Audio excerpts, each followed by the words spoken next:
Was Mikel Arteta's defensive approach against Manchester City yesterday the right approach for that particular game? And will the defensive masterclass potentially cost, or maybe even win, Arsenal their first Premier League title in 20 years? Those are the questions that we're asking and answering, or trying to answer, in this particular video. Yesterday's 0-0 draw with Manchester City was a defensive masterclass, and I praise the likes of William Saliba, Declan Rice, and in particular Gabriel for their defensive duties in that game. It was an incredible defensive chess match between two solid sides, but a lot of people, and myself included, did question whether or not it was maybe the right approach for Mikel Arteta to take. Maybe it was a missed opportunity by Arsenal. I saw a lot of criticism online of Arsenal. I saw a lot of people mocking Arsenal. And I wanted to kind of address that in this video.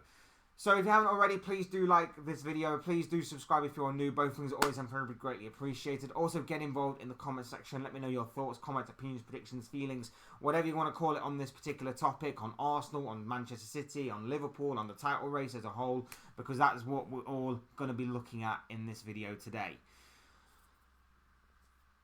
Arsenal's masterclass of a defensive manner yesterday was nothing short of that. It was a masterclass.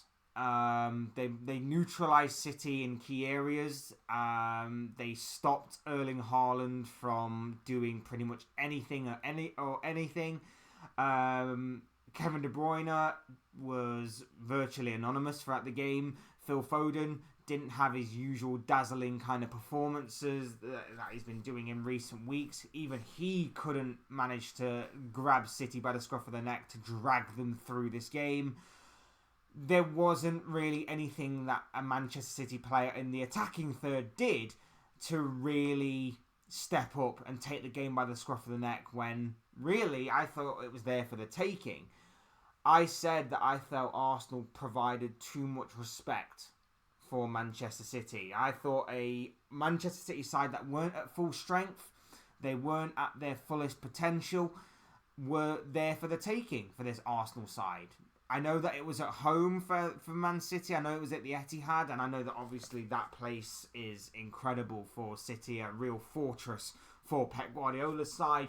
But I felt that this game was there for the taking for Arsenal. I felt that this game was there for Arsenal to really put City to the sword, maybe even kill off their title chances for this season, and to really lay down a statement, especially then to Liverpool, that they are in this title race for the long run and they aren't going away that easily.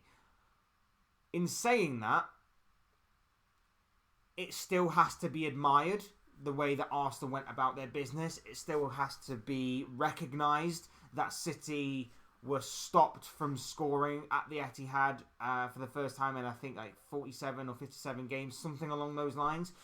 And it still has to be recognised that not many teams can go to the Etihad and pick up a point.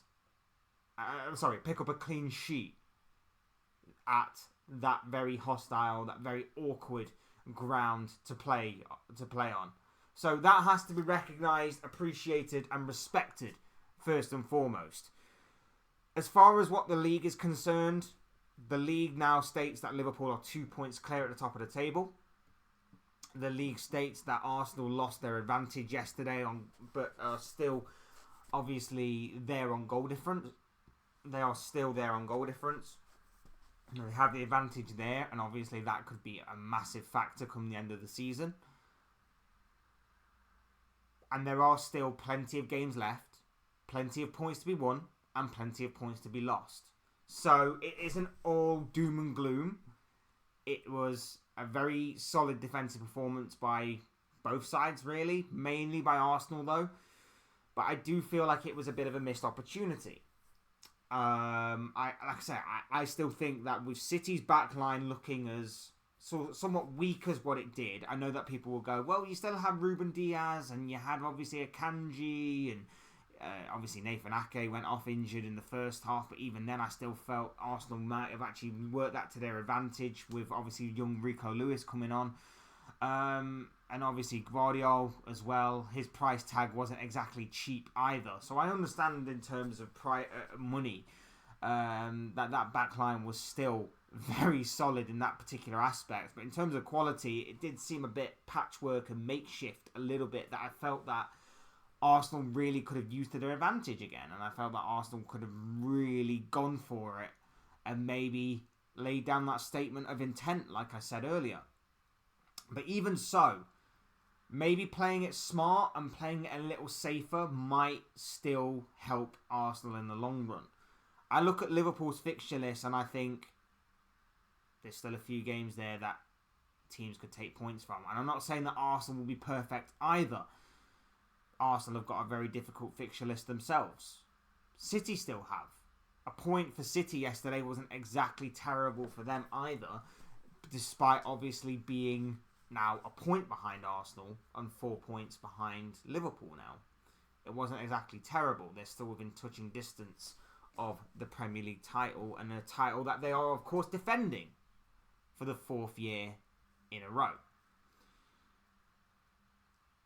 I look at it and I think defensively Arsenal have been perfect. And I've questioned time and time again this season about Arsenal going forward. And yesterday Arsenal's counter-attacking display wasn't on point. And if it was, it could have really hurt City. It could have really, really hurt City. I think the international break may have been a bit of a momentum killer, as it tends to do for the majority of teams. And I think we can maybe look at maybe suggesting that if the international break wasn't there and the Man City game was before the international break, Arsenal may have gone on to do something more in this particular game than what they actually did. Arsenal were blunt going forward, but City were blunt going forward. Like I said, I've never seen an Arsenal or any side nullify City the way that they did. Phil Foden didn't put in the same kind of dazzling performances that he has done in recent weeks. Kevin De Bruyne was virtually anonymous. Haaland was pretty much a ghost for the majority of the game. Anybody else in that City side just wasn't up to par in the attacking third. Even the substitutes, Jack Grealish did nothing. Jeremy Doku, Jesus Christ, Jeremy Doku, his first touch. Like, he's quick, but they didn't really have any kind of control on the ball whatsoever. They did well to compact the midfield, Arsenal. They did well to force City out wide and then to deal with any sort of cross that was coming in. Not that the crosses were exactly full of quality on City's part, but there wasn't any kind of plan B from City. There wasn't any kind of plan B from them. And from Arsenal, they were quite happy to see out the point. And you could tell that by the way that obviously David Raya picked up a yellow card very late on in the second half. I think it's a missed opportunity from Arsenal, but that may be just the way that I would have gone about the game and maybe the way that I would have approached the game if I was in the position of Mikel Arteta as the Arsenal manager. I personally would have gone for it. Maybe he would have seen it as if he'd have gone blow for blow with Manchester City. They may have had a bit more firepower to put the game to bed. I personally see it as this City side were there for the taking, but that may be just the way that we see things differently. I can understand the way that obviously Arteta and Arsenal approach the game in that sort of more defensive, counter-attacking manner. I think it shows maturity that he was able to adapt. I think it shows a flexibility in the way that he approached the game in comparison to maybe how he would have maybe approached any other for any other opponent, or maybe any other kind of atmosphere and setting that the Etihad provides. And I think it just shows incredible respect that he has for City. Now, maybe you could argue that that was too much respect for Manchester City when their defensive line was a bit makeshift. The injuries were there. The game was maybe there for the taking. Maybe the likes of Trossard and Martinelli should have come on earlier to provide maybe more of a counter-attacking approach for the Gunners, because we know that with Martinelli's pace, skill, flair, he could terrorise that Manchester City back line. So maybe that could have been the case for Arsenal. Maybe you could probably criticise Mikel Arteta in the way that he didn't maybe make those changes earlier. But other than that, like I say, to nullify and neutralise City in the way that they did throughout the entirety of the game, I don't really remember City having too many clear-cut opportunities. Arsenal didn't really have many either. But, you know, I praise Gvardiol of Manchester City. I thought he had an excellent game to neutralise Saka. But overall, Arsenal were just so much more superior defensively in that particular aspect.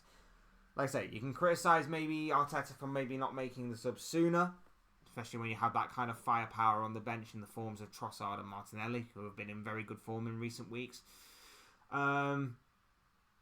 Maybe you could argue about the approach to the game, but again, that may be more down to preference. But when you look at it, it puts Arsenal in good stead for the Premier League title race to come. We are in the running now. We are into the final 9 games now of the season. This is where things intensify. This is where things heat up. And of course, this is where Arsenal fell apart last season.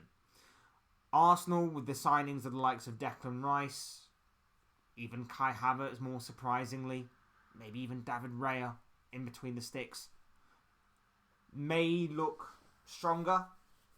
They may be more in control. And that might be the tipping point that tips the title picture more in their favour. Displays like yesterday certainly back that claim up. They had more control. They were more disciplined. They were more stubborn.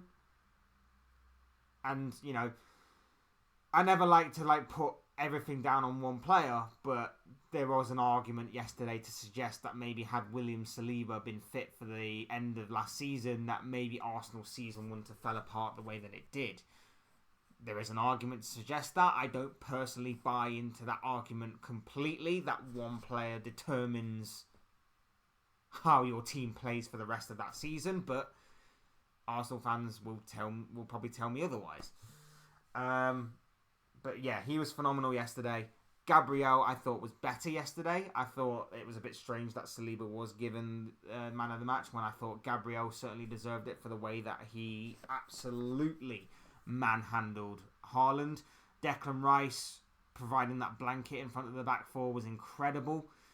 Ben White, Kivior was solid. Everybody else going forward, not so great. Odegaard wasn't really there. Saka was virtually non-existent the entire game. I think he is carrying an injury and was seen as being so when he limped off. Jesus up front, he wasn't clinical enough. And Kai Havertz had one of his more quieter games, shall we say, in an Arsenal shirt than he has had in recent weeks. Attacking-wise, yesterday wasn't great from Arsenal. They were blunt, but defensively, they were strong. And like I say, that probably puts them in good stead for going forward. There's that old cliche of Sir Alex Ferguson's of defenders win you titles, and that very well could be the case. Like I say, there are still a lot of points to be won and lost throughout this season, but Arsenal's defence does look more superior than Manchester City's, who admittedly have got a few injuries to be concerned about, but they still look stronger than them nonetheless. And Liverpool's defence, they still concede a few too many opportunities for my liking to be completely watertight. Again, that Liverpool defence isn't exactly perfect either, but or at full strength either, but it's still solid enough to make a case for. At the same time, Arsenal, with the way that they've conducted their business so far this season, have been nothing short of incredible. Getting 4 points from Manchester City across 2 games this season is something to look at as improvement. And as far as obviously title chasing goes, look, Sir Alex Ferguson made an entire successful career off of playing against teams or the bigger teams at home and beating them, and then going to their ground and playing for a point at the very least and seeing if they could get more. And he made title-winning team after title-winning team after title-winning team based off that blueprint. And that's exactly what Arsenal did yesterday under Mikel Arteta. So, as much as I want to criticise Arsenal for maybe not going for it as much, and I think, again, I will reiterate my point on this, I think it's just a matter of preference. I'm not exactly blaming Arteta for not doing that. I'm not saying it was wrong of Arteta for doing that. I'm not calling him a coward. I'm not calling the team anything. I'm just saying in my personal preference, I would have gone for it, but at the same time, I can understand and I can see and I can respect why Arsenal did approach the game in the way that they did yesterday. And I think that needs to be just addressed more to critics and to people that are maybe today wondering why Arsenal didn't go for it more. I understand it. I understand the blueprint behind it set by one of the all-time managerial greats in Sir Alex Ferguson. So, yeah, I can truly understand where they're coming from in that particular aspect. But those are just the thoughts, comments, opinions, predictions, feelings, whatever you want to call it, of this guy. I want to know what you guys think. What do you make of Arsenal, the performance that was yesterday, the defensive masterclass, the Premier League title race as a whole? Do you think Arsenal could go on and win it this season with the defence that they've got? Let me know down below in the comment section. For me, I still personally think City are the slightest of favourites. But with every single passing game, obviously, Liverpool and Arsenal continue to get points in, and City continue to drop points in. That is obviously slowly shifting my perspective on this potential title race. But I'd love to know what you guys think on feel on that one. Use the comment section down below. Would love to hear from you all. Otherwise, hit the like button if you haven't already. Subscribe if you are new or want to see more content like this. Both things are always and very greatly appreciated. And as always, thank you all so much for watching and listening. I've been Fletch. This has been another Fletch Talks video, and I will see you speak to you all again soon in another video or live stream or whatever it may be. Cheers guys, thanks for watching, take care, enjoy the rest of your day. Speak to you all again very, very soon.